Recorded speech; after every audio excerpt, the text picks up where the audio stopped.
What is up, Patriots? Welcome to O'Connor's Quick Strike. I'm John O'Connor. I hope everyone is having a great hump day. We are halfway to our weekend and I could use some rest and relaxation already. Oh, and make sure to check out the episode from yesterday on O'Connor's Right Stand. It was a doozy as I deep dived into Jasmine Crockett and all her disgusting scandals. So you should enjoy that. Well, if you thought the swamp was draining under Trump, think again. We've got 3 stories since Monday that prove the rot still runs deep, the grift never stops, and the fight is just getting started. So, grab your coffee, and let's get into it. 3. Alright, breaking on Monday, and this is huge. We found out that Jack Smith and his FBI goons were tracking the phone records of 9 Republican members of Congress during the January 6th investigation. Not 1 or 2, 9. Senators Lindsey Graham, Josh Hawley, Ron Johnson, Marsha Blackburn, Tommy Tuberville, Bill Hagerty, Dan Sullivan, Cynthia Loomis, and Congressman Mike Kelly. Your elected representatives. People you voted for. And the FBI was tracking their phone calls. Now, here's what they got. Not the content of the calls, but who they called, when they called, where the call originated, and where it was received. Basically, building a map of their communications around January 6th. The calls were from January 4th through January 7th, right around the Capitol riot and the electoral certification vote. This came out in a declassified FBI document from September 2023. It's labeled Cast Assistance. That's the FBI's Cellular Analysis Survey team. They conducted what they called preliminary toll analysis on these lawmakers' phone records. Chuck Grassley, chairman of the Senate Judiciary Committee, held a press conference Monday and he was pissed. He said, and I quote, "This document shows the Biden FBI spied on 8 of my Republican Senate colleagues during its Arctic Frost investigation into election conspiracy. Arctic Frost later became Jack Smith's electoral case against Trump. Biden FBI weaponization equals worse than Watergate." Worse than Watergate? Let that sink in. Now, technically, they've got these records through grand jury subpoenas, which is legal. But here's the problem. They're supposed to be predicate. They're supposed to be a reason. You can't just spy on members of Congress because you don't like them or because they voted the wrong way. And get this. Senator Bill Hagerty said Jack Smith and his team were trying to understand these senators' pattern of life. Pattern of life?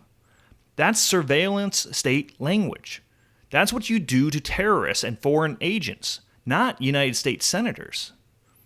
Kash Patel, our FBI director now, found these documents and immediately briefed the affected senators.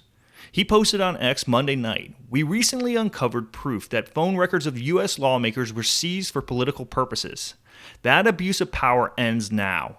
Under my leadership, the FBI will deliver truth and accountability and never again be weaponized against the American people."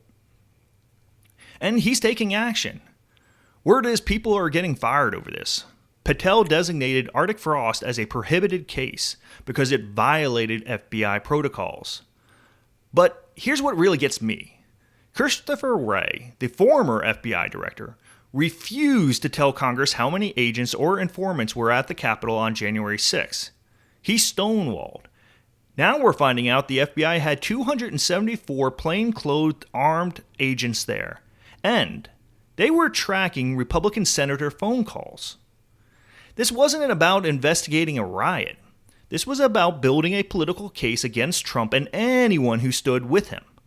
They weren't looking for evidence of a crime. They were looking for anything they could use. And you know what could happen to these officials who did this? Criminal prosecution. Under 8 U.S. Code Section 1373, it's illegal for government officials to obstruct federal enforcement in certain ways. But more broadly, weaponizing law enforcement for political purposes is a federal crime. No sovereign immunity protects you when you violate someone's constitutional rights under color of law. The question is, will anyone actually go to jail for this? Or is it just going to be some firings and a slap on the wrist? Because let me tell you something. If Republicans had done this to Democrat senators, every network would be screaming fascism for a month straight. But because it happened to Republicans, the media is barely covering it. This is the deep state, folks. This is what they do when they think they can get away with it. Thank God for Kash Patel and Chuck Grassley for exposing it. 2. Okay, story 2 is going to make your blood boil, but in a different way. This is about the grift, the con, the scam that is progressive politics. You remember David Hogg, right? Parkland shooting survivor, turned gun control activist, turned progressive hero, became a DNC vice chair for like 5 minutes. Well, he's been running a political action committee called Leaders We Deserve since 2023. And he made some big promises. He was going to raise $20 million to primary old, crusty Democratic incumbents and replace them with young, fresh progressives. He was going to revolutionize the Democratic Party from within. How's that working out? Oh, it's working out great for David Hogg and his consultant buddies. Here are the numbers, and I want you to pay attention because this is important. David Hogg's PAC has raised $15.3 million from donors. That's $15.3 million that people, probably well-meaning progressives who believed in his mission, sent to this PAC thinking it was going to change politics. Now, how much went to the candidates? Take a guess. Go ahead, in your head. Guess. $455,000. That's it. Out of $15.3 million raised. Only $455,000 went to backing candidates. And get this, they only backed 3 candidates total. 3. Want to know how those candidates did? 2 of them lost. Badly. One lost by 39 points. The other lost by 45 points. The only winner was Zohran Mamdani in New York City. You know, the socialist who thinks there's a genocide in Gaza. And he raised millions elsewhere. He didn't need Hogg's money. So, where did the money go? Not seeing much media attention on this. Well, we can account for about $5 million. $2.5 million to political consultants. $1.1 million on digital ads for the PAC itself, not the candidates. $965,000 on building donor mailing lists. And my personal favorite, $5,000 on ClassPass. Yeah, ClassPass. The fitness class subscription service for employee wellness. Oh, and they've got about $1.6 million sitting in the bank. So, together, let's do the math. They raised $15.3 million. They spent about $5 million that we can account for. They have $1.6 million in the bank. That leaves about $8 to $10 million unaccounted for. Where is it? Where did it go? Now, I'm sure there are other expenses buried in there somewhere, but here's what kills me. David Hogg has spent the last few years lecturing Democrats about how they listen to the consulting class instead of the working class. Those are his words. He said Democrats surround themselves with people who agree with them instead of talking to real people on the ground. And what does he do?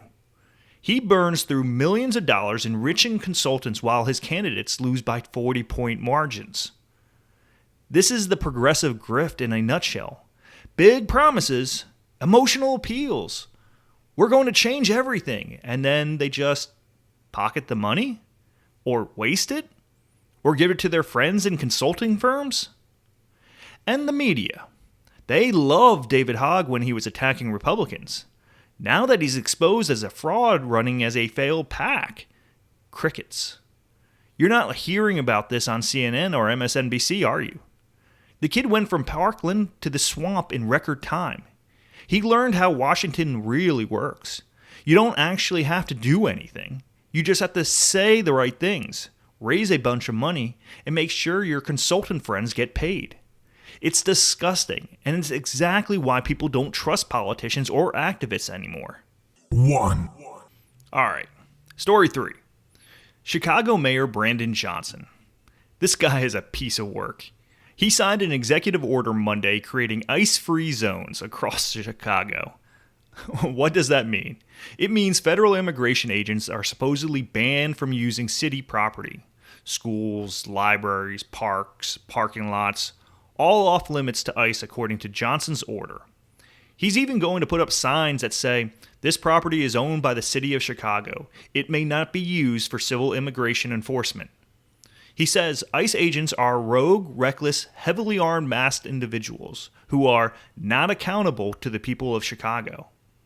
Now, Johnson's doing this because Trump just deployed National Guard troops to Chicago, 300 from Illinois, 400 from Texas, to protect ICE facilities after federal agents were literally attacked by protesters over the weekend. Agents were rammed by vehicles, boxed in by cars, and Chicago police were told to stand down and not help them.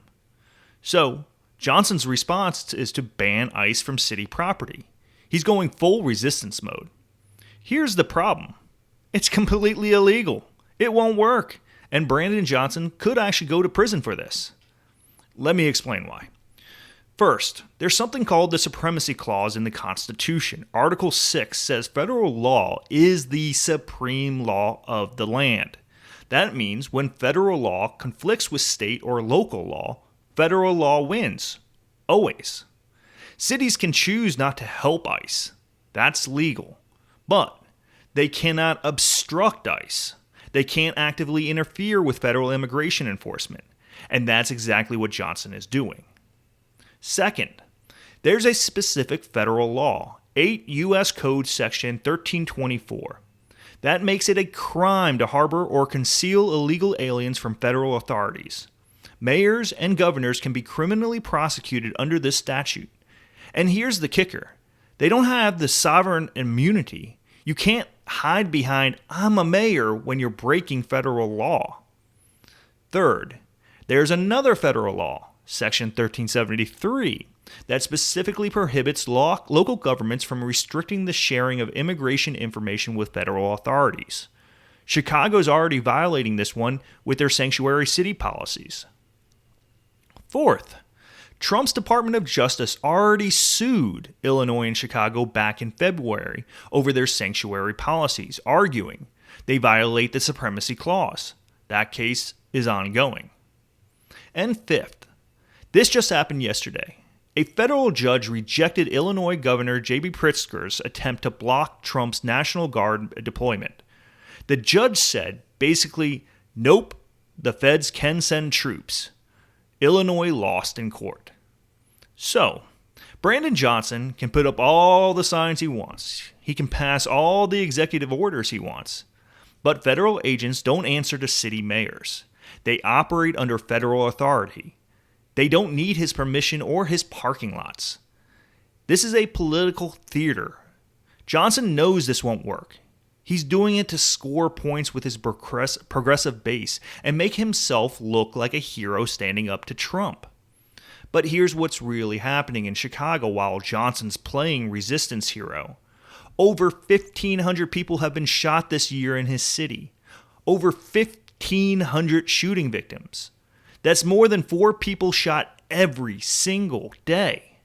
Maybe, instead of protecting illegal alien criminals from ICE, Brandon Johnson should focus on protecting his own citizens from the criminals already there. Just a thought. So, there you have it.